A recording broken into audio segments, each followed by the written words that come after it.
Recording in progress.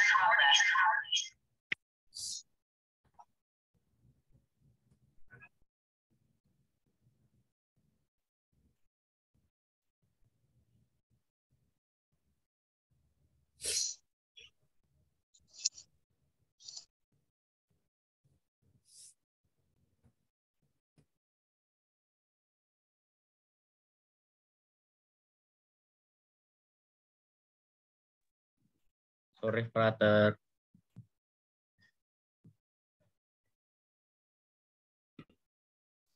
Ya, sore.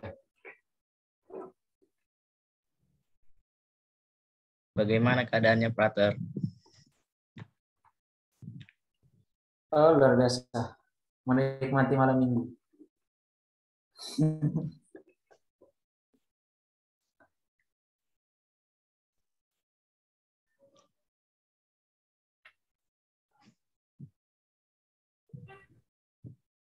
Tadi Firman kayaknya mau bertanya ini, Firman Frater nih, Firman. Ayo, Firman, silahkan.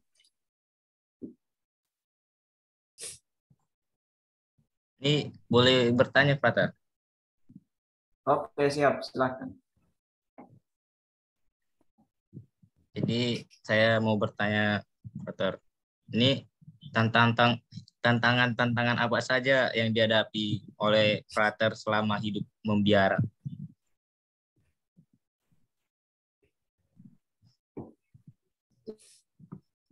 Siapa yang duluan ya? Patrick sampai. Yang biasa membuka. Saya kira ini ya Fraterikat. Soalnya Fraterikat ini yang selama ini banyak Oh, betul. tertantang. Patrick belum sempat. Banyak tertantang dia ini. Jadi saya cocok untuk menjawab soal tantangan.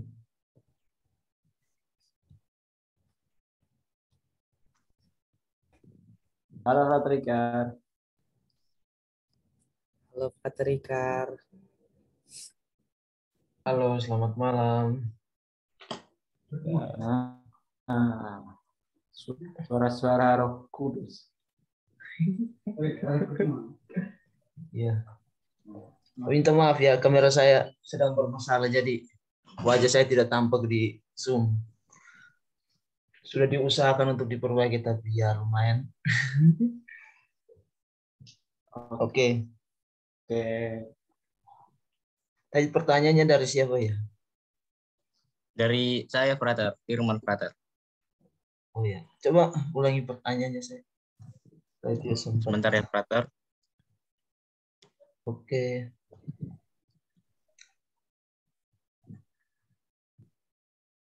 Ini pertanyaannya, Frater.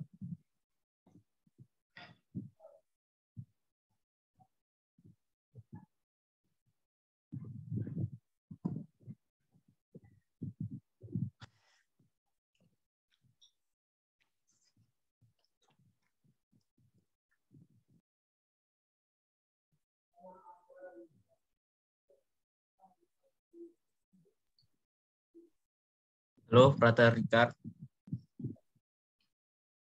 Halo. Coba mana pertanyaannya, ulangi. Tantangan apa saja yang dihadapi oleh Frater selama hidup membiara? Pertanyaan ini langsung menambung.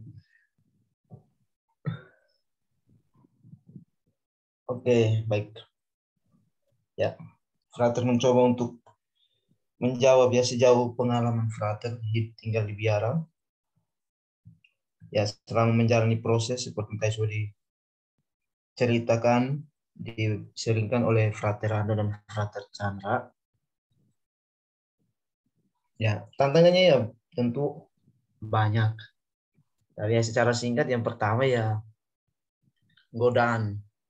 Misalnya sekarang kan godaannya HP, itu juga salah satu tantangan. Bagaimana kita, Frater berusaha untuk menyesuaikan waktu-waktu di biara dan pemakaian HP, dan juga pemakaian HP kan kalau di biara Frater diizinkan untuk menggunakan HP dari jam 7 pagi sampai jam 9 malam. Tapi di biara lain atau di tempat-tempat lain yang hidup membiara.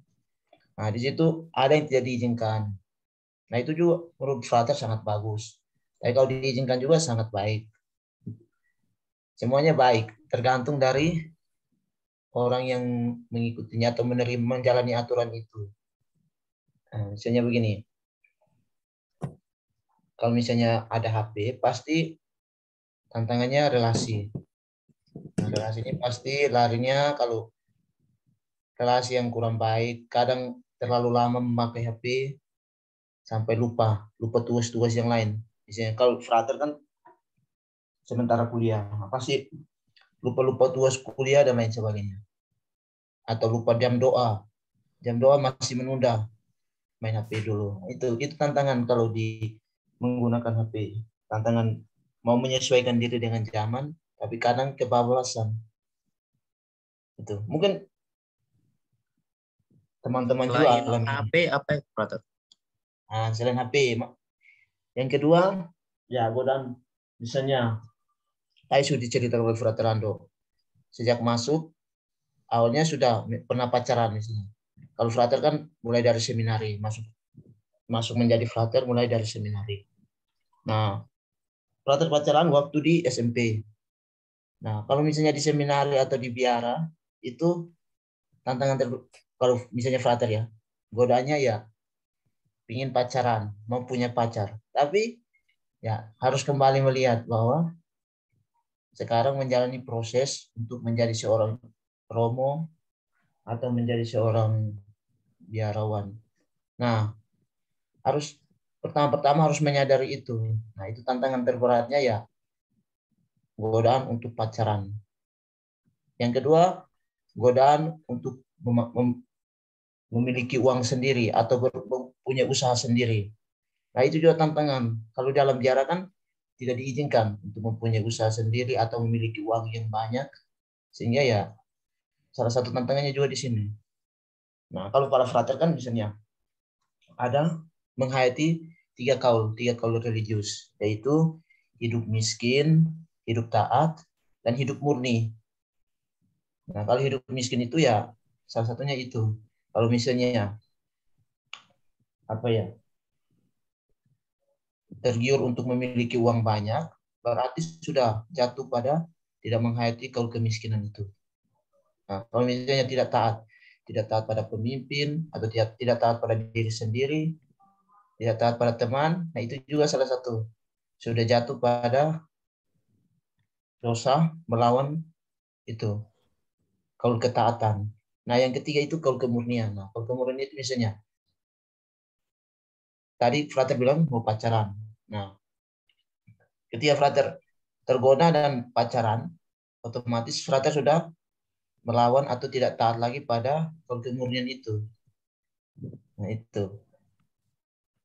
Itu Nah, tantangan yang frater, tadi frater sudah sebutkan. Ya, itu frater niat untuk menjadi seorang frater itu dari kecil frater atau bagaimana frater? oh ya. Kalau cerita frater ya, kalau niat untuk jadi frater, mungkin tidak ada sejak kecil. Yang frater sejak kecil ketika diminta untuk jadi misdinar, untuk jadi anak UMK, frater lari, sembunyi, tidak mau. Nah, ketika frater SMP kelas 3, waktu itu ada semacam pengumuman pendaftaran dari seminari. Nah, waktu itu frater masuk gereja, ikut misa, frater mendengar pengumuman itu. Nah, frater semacam ditantang begitu, mau mencoba. Nah, hal yang frater tahu dari seminari itu ya doa dan sekolahnya 4 tahun. Kalau di seminari menengah, sekolahnya 4 tahun. Hanya itu saja. Namun ketika di seminari berbeda. Di sananya ada doanya sendiri, ada jam belajarnya sendiri, seperti SMA biasa, seperti asrama. Kalau mungkin teman-teman ada yang tinggal di asramanya, seperti itulah. Ada jam belajarnya sendiri, ada jam untuk berolahraga sendiri, jam untuk bekerja sendiri. Nah, 24 jam itu sudah dibagi. Misalnya pagi, bangunnya jam berapa, setelah itu doa, makan pagi. Pokoknya kehidupan di seminar itu kurang lebih seperti di asrama. Hanya ada jam doanya, ada jam belajarnya sendiri, ada jam kerjanya, ada jam olahraganya, ada jam rekreasi. Kalau rekreasi di seminari beda dengan rekreasi di luar. Rekreasi di seminari itu nonton TV, main kartu, main catur. Itu kalau rekreasi di seminari. Nah, waktu itu frater mendengar pengumuman itu. Ada tenis. Nah, main tenis, main sepak bola kalau pas jam olahraga itu. Nah, waktu itu frater mendengar pengumuman itu, frater langsung mencoba mendaftar. Dan awal motivasi untuk masuk seminar itu hanya satu. Waktu itu kan frater dari kampung, rumahnya di kampung. Jadi tujuannya mau lihat kota. Karena belum pernah lihat kota, tujuannya mau lihat kota. Nah, ketika di seminari ya semakin hari, semakin panggilan itu semakin bertumbuh. Dan akhirnya sampai sekarang alhamdulillah lagi. Syukurlah masih jadi frater. Nah, waktu itu kalau frater dari NTT. Nah, waktu itu frater setelah tamat seminari sekolahnya 4 tahun. Jadi setelah tamat seminari menengah, frater lanjutnya ke Kalimantan. Frater kan MSF Provinsi Kalimantan. Jadi lanjutnya ke Kalimantan. Nah, awal masuk MSF Kalimantan ini juga tujuannya pertama, naik pesawat. Yang kedua, melihat Pulau Kalimantan. Karena kalau dalam bayangan orang NTT, kalau di Kalimantan itu hanya kerja kelapa sawit dan kerja batu bara. Nah, sehingga frater tertarik. Apakah di sana itu hanya kerja kelapa sawit dan batu bara? Tetapi ketika tiba di Kalimantan, ceritanya berbeda. Di Kalimantan itu kotanya lebih besar dari kota NTT. Kotanya jauh lebih besar, mungkin jauh lebih beda dari kota NTT. Kota Kupang.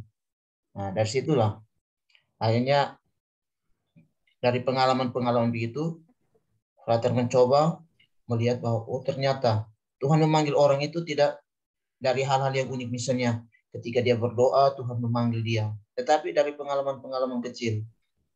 Sehingga dari pengalaman-pengalaman kecil itu, misalnya kalau frater kan ingin naik pesawat, ingin lihat Pulau Kalimantan, tetapi mungkin teman-teman ketika dipanggil dengan cara yang berbeda. Nah, kuncinya berani mencoba. Kalau tidak berani mencoba ya sulit. Bagaimana tahu bahwa Tuhan memanggil? Jadi ketika misalnya pengen masuk seminari atau pengen jadi suster atau frater atau romo. Nah, kalau sudah ada pengen begitu, langsung coba. Perkara ketika di sana bagaimana, ikuti saja prosesnya. Nah, kalau misalnya dalam perjalanan tidak diterima atau bagaimana ada sesuatu yang terjadi, ya itu salah satu belajar untuk mandiri, untuk menerima kenyataan seperti itu. Itu mungkin ada lagi pertanyaan lain? Saya mau nanya frater. Boleh, Kalau silakan. menurut Perkenalkan nama ya. frater, saya Leoni. Saya mau nanya, bagaimana dampak hidup membiara itu ke hidup frater? Kayak dampak lebih ke kebiasaan gitu. Atau secara rohani juga boleh. Oh iya, boleh. Baik, terima kasih. Leoni ya? Iya, frater. Oh ya, baik. Terima kasih Leoni. Ya, dampak kehidupan membiara untuk kehidupan frater ya tentu berbeda, jauh sangat berbeda dari dulu frater masih SMP. Nah, dulu frater masih SMP itu kan belum menjadi seorang calon imam atau hidup membiara. Kalau dulu frater nakal, bolos sekolah,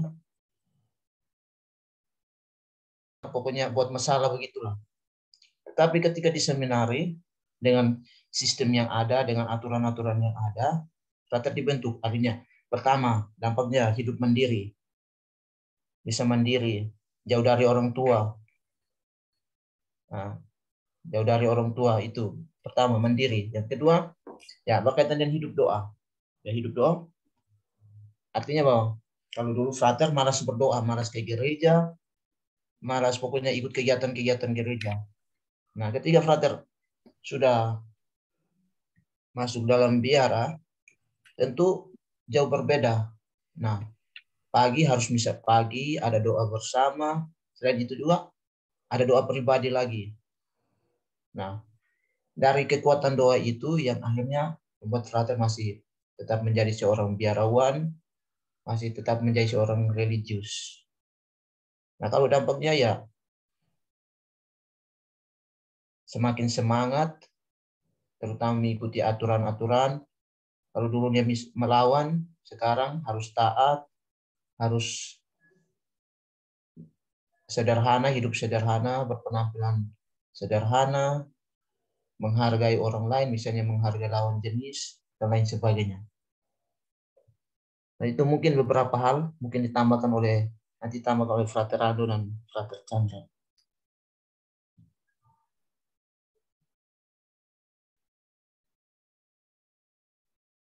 Oke. Frater Chandra. Mengenai dampak dari pola hidup yang selama ini kami jalani bagi kami sendiri secara personal ya. Kalau untuk kelompoknya mungkin bisa teman-teman lihat sendiri, mungkin sudah pernah lihat frater-frater secara berkelompok, bisa dinilai sendiri lah. Kalau untuk secara personal, saya juga sepaham, ya sepemikiran dengan Frater Richard tadi. Jadi yang pertama itu aspek manusiawi, soal kepribadian. Kepribadian itu dibentuk. Saya yang dulunya manja, sekarang lebih mandiri. Saya yang dulunya kurang bertanggung jawab, dilatih melalui kerja-kerja ini untuk semakin bertanggung jawab. Dulunya tidak bisa bekerja, ya bisa sih dulu, tapi sedikit aja. Ya bisa sedikit bekerja, sekarang lebih tahu banyak soal bekerja, kerja tangan dan sebagainya. Lalu juga tanggung jawab mandiri dan sebagainya. Tadi itu soal aspek manusiawi. Lalu juga hidup doa yang sebelumnya malas berdoa, sekarang sadar bahwa doa itu penting bagi ini ya, bagi kehidupan kita. Suara saya masih terdengar ya? Masih, Frater. Masih, Frater. Masih, Frater. Cek. Masih jelas, Frater. Masih aman. Connection unstable. Oke, yang kedua tadi saya lanjutkan. Kedua itu soal hidup doa. Hidup doa tadi kepribadian dibentuk oleh hidup doa. Di sini rutin, kami itu rutin berdoa, doa pagi, selalu tiap hari itu merayakan Ekaristi, misa bersama. Setelah itu ibadat pagi, meditasi pagi, lalu ada juga ibadat sore dan ibadat penutup 3 kali. Lalu pada tahap-tahap yang lain itu ada juga sampai 5 waktu. 5 waktu ya, ibadat 5 waktu, punya doa 5 waktu. Jadi dilatih, hidup rohani itu dilatih untuk semakin dekat dengan Tuhan. Semakin mencintai iman kita sebagai orang Katolik dan semakin mencintai kitab suci. Itu mengenai hidup rohani. Dan juga yang tidak kalah penting yaitu tentang kemampuan intelektual. Jadi secara akademis kami juga dilatih. Jadi kan pelatihannya itu ya kuliah, ya sama seperti anak-anak mahasiswa di luar. Cuma kami ini kan biarawan religius. Kami kuliah, belajar soal gereja, hal-hal mendasar soal gereja supaya dipersiapkan nanti suatu saat bisa menjadi seorang pemimpin religius, seorang pemimpin gereja yang baik. Jadi situ ada aspek manusiawi, lalu juga aspek rohani, dan yang ketiga aspek intelektual. Dan juga yang terakhir mungkin relasi tadi. Relasi mungkin masuk di manusiawi ya. Relasi itu masuk di manusiawi. Hidup bersama juga dilatih. Dampak-dampak hidup bersama lebih mencintai komunitas, mencintai hidup bersama. Jadi bukan hidup secara individual, tidak mementingkan diri sendiri, tidak egois, tapi juga mementingkan teman-teman, mementingkan teman-teman frater, teman-teman Romo dan sebagainya, umat. Jadi di sini semua aturan yang dibuat di sini yang kami jalani itu diperuntukkan supaya tercipta dampak ini bagi hidup kami. Itu saja tambahan dari saya.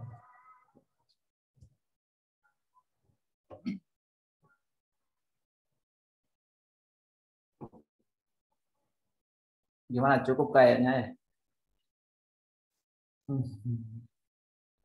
Karena kan kayaknya ya sama kalau dampaknya. Karena kan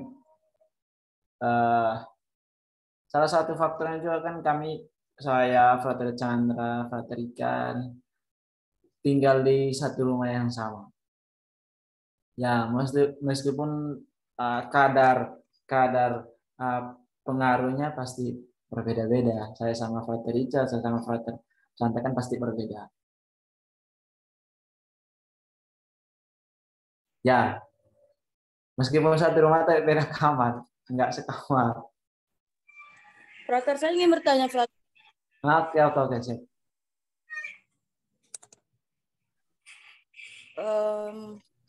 Alasan Frater ikut masuk hidup membiara itu apa, Frater?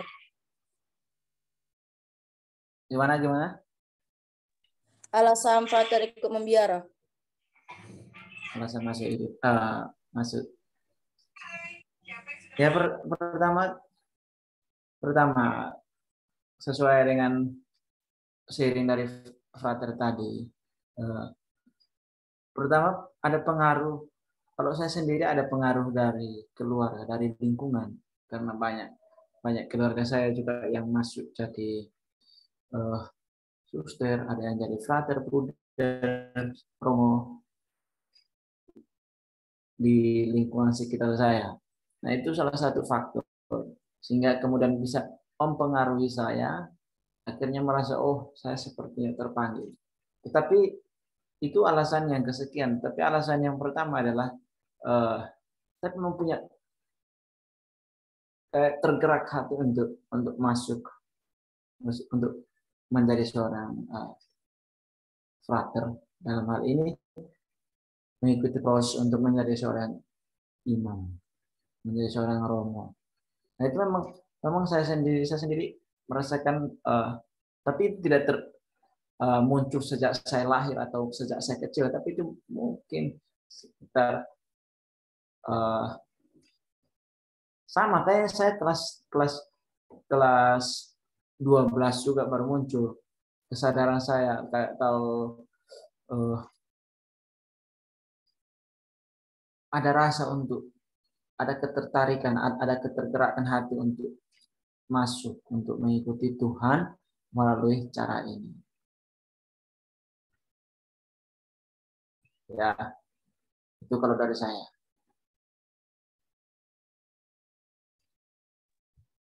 Ada lagi yang dari kelompok lain mau bertanya?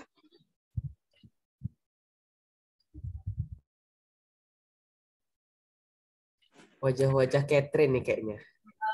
Perkenalkan, nama saya Catherine Frater. Saya akan bertanya.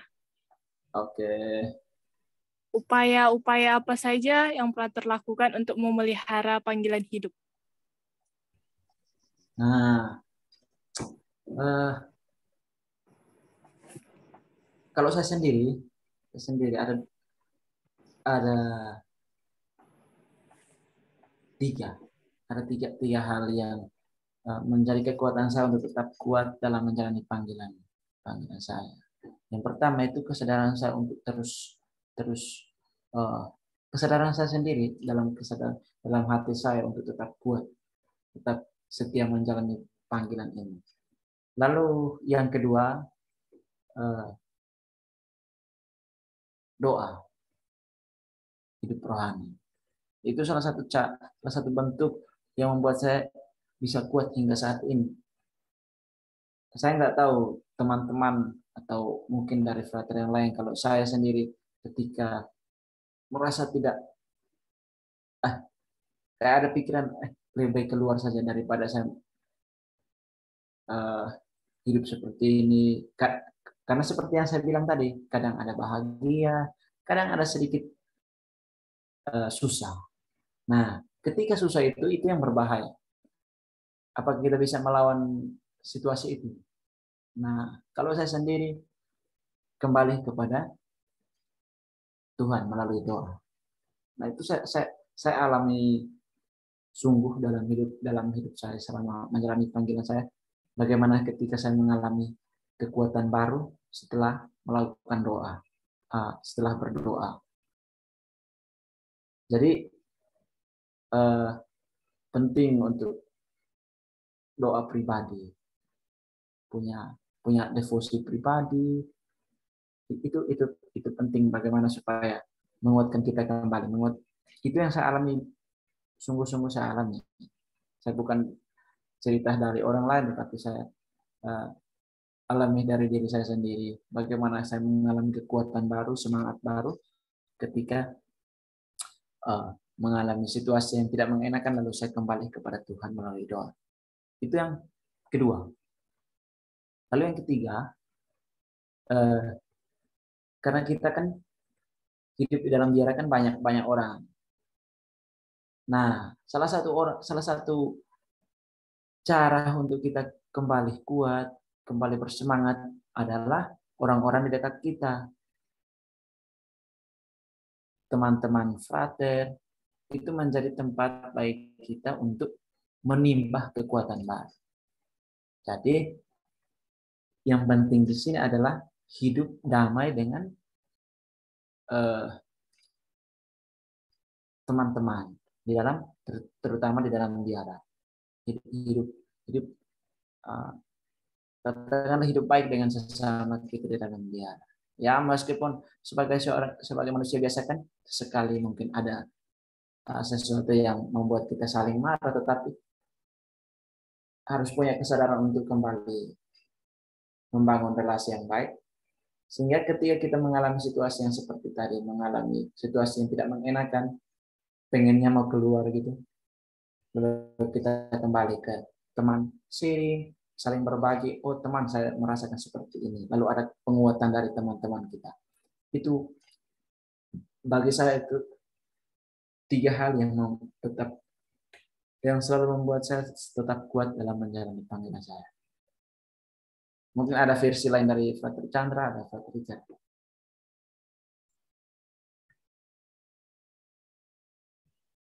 Cek. Kalau dari saya tambahkan sedikit. Bukan mau menambahkan, saya mau mempertegas apa yang sudah dikatakan Frater Rando tadi ya, soal kesadaran. Hal utama kalau saya secara pribadi, menurut saya, berdasarkan pengalaman saya, upaya untuk memelihara panggilan itu lewat kesadaran. Jadi supaya lebih biblis, ada dasar Alkitabiah sedikit. Saya mengutip Injil Matius bab 19 ayat 12. Di sini dikatakan bahwa ada orang yang tidak dapat kawin karena ia memang lahir demikian dari rahim ibunya. Ada orang yang dijadikan demikian oleh orang lain. Dan ada orang yang membuat dirinya demikian karena kemauannya sendiri oleh karena kerajaan Allah. Nah, itu kira-kira kesadaran yang harus dimiliki sebagai kami orang religius ini, kaum religius, kaum rohanian, para frater. Jadi kami memasukkan diri di sini demi kerajaan Allah. Jadi kami wajib memeliharanya. Memeliharanya lewat apa? Ya tadi sudah disebutkan Frater Rando, doa dan sebagainya. Terus hidup bersama dengan teman-teman. Ada banyak hal. Intinya semua hal yang kami jalani ini juga dimaksudkan jadi dimaksudkan supaya panggilan kami ini terpelihara dengan baik. Itu saja dari saya. Baiklah, mungkin teman-teman yang lain apakah masih ada pertanyaan lain? Tapi saya rasa udah terangkum semua tadi dari penjelasan Frater Chandra, Frater Rando, sama Frater Ricard. Terima kasih kepada para frater untuk kesempatan dan waktunya diberikan kepada kami semua. Semoga dari sharing panggilan ini ada teman-teman dari Zoom ini yang terpanggil. Mungkin sebelum kita akhiri Zoom pada malam ini, boleh kita berfoto sebentar? 17 orang masuk. Ada yang suster, ada yang frater.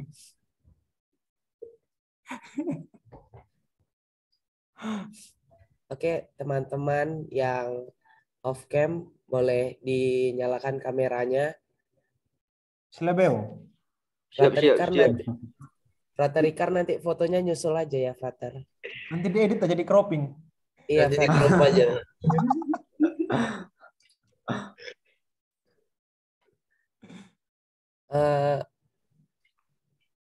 Leoni mungkin bisa jaga-jaga juga nanti untuk screenshot ya. Mana tahu nanti nggak tertangkap.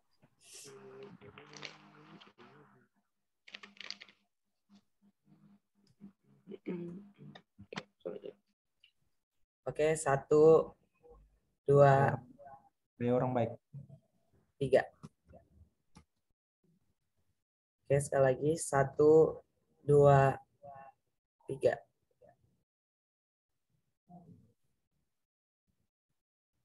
Oke. Terima kasih. Oke, terima kasih. Kayaknya orang pertama yang masuk ini Maranatha kayaknya. Orang pertama yang daftar di MSF nih. Dia sudah buat TK Prater. TK Maranatha namanya. Kenapa? Prater. Di kamar Maranatha. Tiga Maranatha. Siapa namanya? Maranatha, Father. Namanya Maranatha? Iya, Father. Keren. Baru dia buat TK Maranatha lagi Prater. Maranatha itu berarti ini loh, ya Yesus datanglah. Iya, Father. Semoga Yesus Advent, ya. di dalam hatimu ya. Kalau di Kalian. Pentakosta itu artinya kedatangan Yesus yang kedua kali, Father. Iya, makanya kan kita berdoa, Tuhan datanglah, mengharapkan kedatangan Tuhan yang kedua. Dia selalu merindukan Tuhan. Luar biasa. Amin.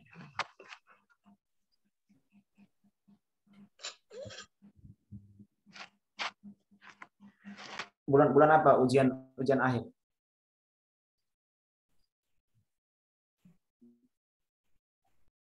Bulan 12 ini ujian akhir, Father. Mulainya bulan 11 akhir. Ujian semester, akhir semester 1, Frater. Enggak, maksud saya yang itu. Ujian apa namanya? Nasional ya? Biasanya bulan 2 atau bulan 3 tuh mungkin, Frater. Belum tahu kepastiannya. Andra pasti nilainya bagus ya.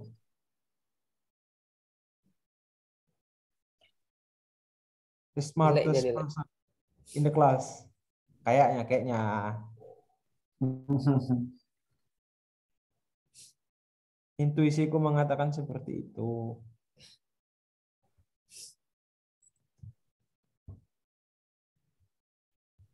Ini masing-masing dari mana nih?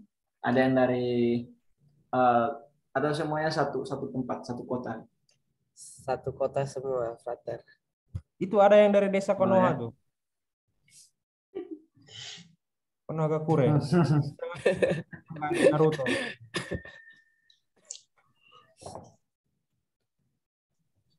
Yang namanya Tommy kalau nggak salah dari pedalaman Papua, Frater. Tommy. Tidak Pak. Oh, ya.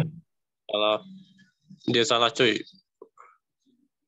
Tapi kok marganya Century? Kelihatannya Pak. Ya, Tapi memang iya. Apa ya, Rando? Siapa ya? Krishna ya? Dia sekolah di dekat rumah Prater. Oh. Rumah dekat sekolah tuh sekolahnya dekat rumah ini.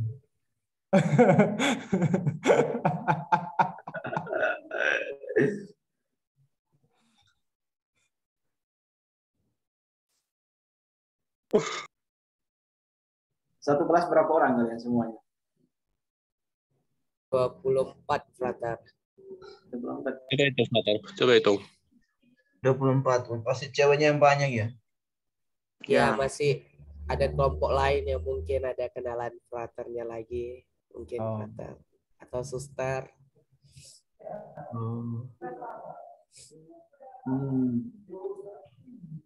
Siapa ketua kelasnya? Kayaknya Maranatha nih. Enggak aku ketua kelasnya. Maaf Frater, kemungkinan ini mungkin ini waktunya juga tinggal 1 menit, kurang dari 1 menit. Jadi mungkin Waduh, sangat disayang sekali. Woi, Tommy. Kita endkan Frater Zoom untuk malam ini. Terima kasih atas kebersamaannya Frater. Mungkin nanti kita bisa jumpa di lain waktu lagi Frater. Oh, Terima kasih.